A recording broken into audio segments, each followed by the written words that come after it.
And hip-hop really raised me. And what I mean by raised me is I'm the guy that had the leather African bandana. I was the guy that was transferred to a school where nobody looked like me. I didn't know. I had to remember my self-worth. This is why I have a Black History collection. This guest is why I research. This guest is why I'm a proud man.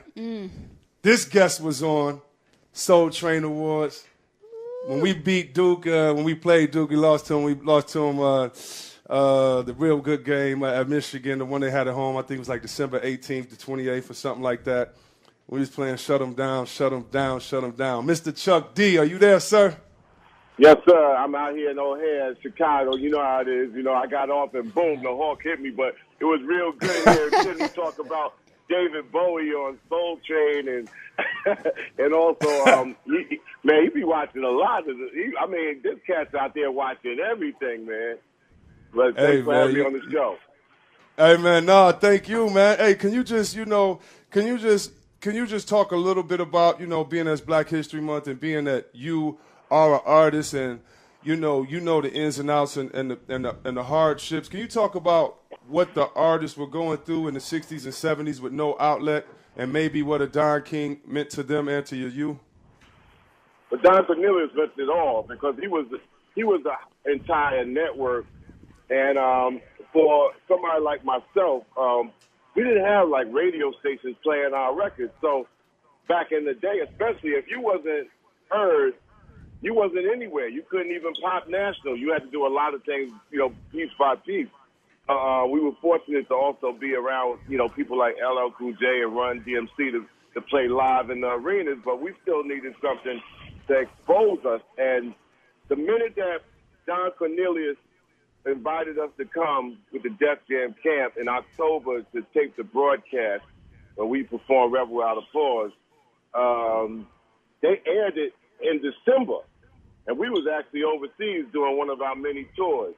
And then all of a sudden, I would start getting hollers from back around the way, like, y'all on Soul Train. And we was already overseas, so we couldn't even catch it. But the thing about it was crazy, Chris, is like the minute we went on Soul Train, everybody getting to the stores and was trying to figure out who he was. And, I saw them open up on LL's tour and all that. And it all made sense after that. And we had a fantastic relationship with the Don. We call him the Don. And it was crazy because we even was banned from Soul Train because I think Flavor just jumped on stage and Don was like, you didn't play because he was cut through like your Pops mold, that type of thing. Like he look at you, he's imposing, and you ain't playing around with his show. So he basically said, I don't want to see Public Enemy around until they get their act right. So that's what Flavor is. And then he let us back on around 89 or 90 and all.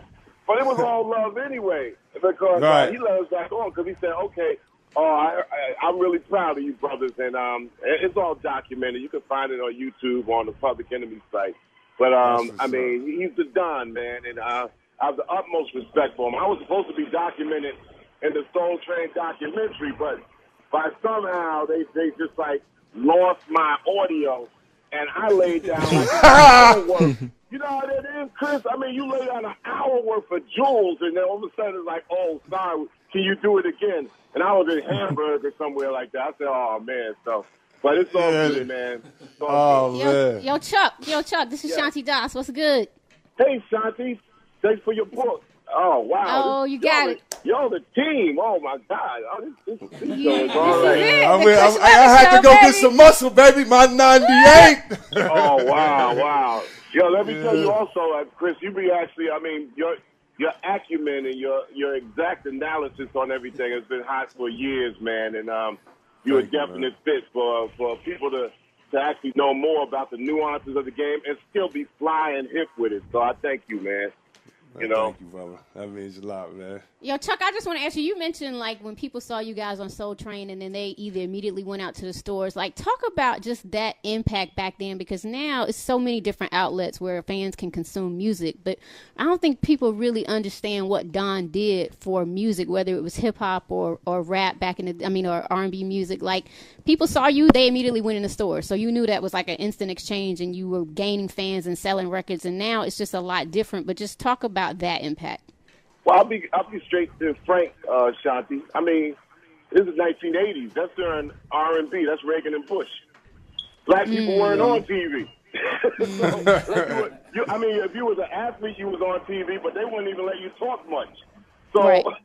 So we was an artist and a rap artist at that. So to get on television was like, I mean, Mount Everest. I mean, it was like the Holy Grail. And Don Cornelius was the portal for that. So it was national exposure immediately. I mean, we could, and you know, a lot of times everybody talks about at that time the music business was L.A. and New York. But, you know, when you're black, Indianapolis counts, Wichita counts, Birmingham, Alabama counts, Charlotte, North Carolina counts, you know, Aurora area, Denver counts. So we were really, you know, scientists about knowing the black side of town, and that's what Soul Train did, and also exposes everybody to it, exposed, you know, white folks to how we really did it as black people. And today, you know, it's like it's such a crazy mix because, I mean, a flight attendant was helping a woman and her baby, and she was just like basically, she was Caucasian, but she said, "Oh, hey, little mama, yo, that's hot." And I'm like, I mean, 25 years ago, when George Bush was the vice president, the first one, that was impossible, man. Yeah. No, hey, Chuck, man. Chuck, I just want to thank you, man. And I know you get this, and I know you probably don't like it as much because it's who you are and how you were built, but hey, man, I just thank you, man, for everything that you've done, not just, you know, with your own personal career, but I thank you for the integrity in which you had, because you make it, you make the line hard to be a man, which is really good. You don't skew us no gray areas, and I just appreciate you, dog, for just being an example in your walk, man, and I just appreciate you, dog. I thank you for calling the show. You ain't have to do this, man. We ain't have to, y'all. I ain't call no secretary. I direct tweeted him, and he hit me with the number. He tweeted me. That's how real he is, though. Like, come on.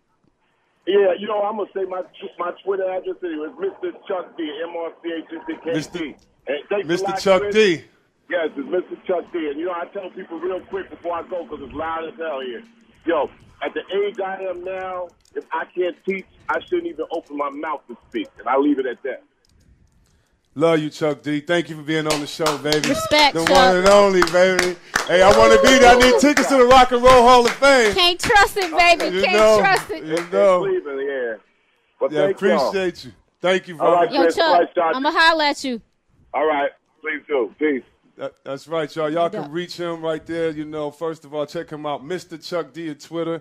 You know, he has a lot of insight. He's a great guy. He loves all people, and it's just really cool that, you know, we had legends call in and to talk on our show. And, you know, back to the fans, you know, hopefully you really like that. I'm going to take a break, though, in a second because, you know, we got to get back to talking to you guys about your favorite moments. You can call us about your favorite sports moments, your favorite Super Bowl moments.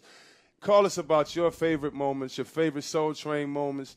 That's right, every Tuesday to Thursday from 2 to 4 right here on the Foxhole, the Chris Webber Get Game Radio Show with me, your host, Shanti Shoestring Dawes, your co-host. You know what it David is. Beniz sitting in the back because his heart got broken when he went to Luda's restaurant the other night.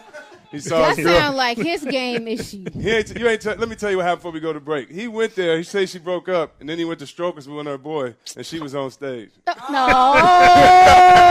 Hold up. Oh, what is Strokers? Google Atlanta and Strokers. It rains inside a lot there. Let me tell you that. They don't have the plumbing fixed. Please come back and join us on the Foxhole. Don't miss more in a minute with the Chris Webber Show on the Foxhole 98.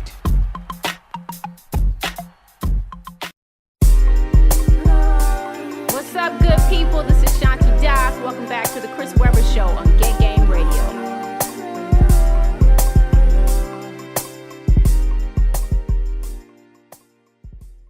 Welcome back. Thank y'all for being patient, chilling with us right here today. You can call us at 855-369-9898. That's right, 855-369-9898 right here on the Foxhole 98. You're listening to the Chris Webber Get Game Radio Show. And we're going to take our first caller. I think that means some applause. You know what I mean? Get you a button or something. Our first caller area. Elva.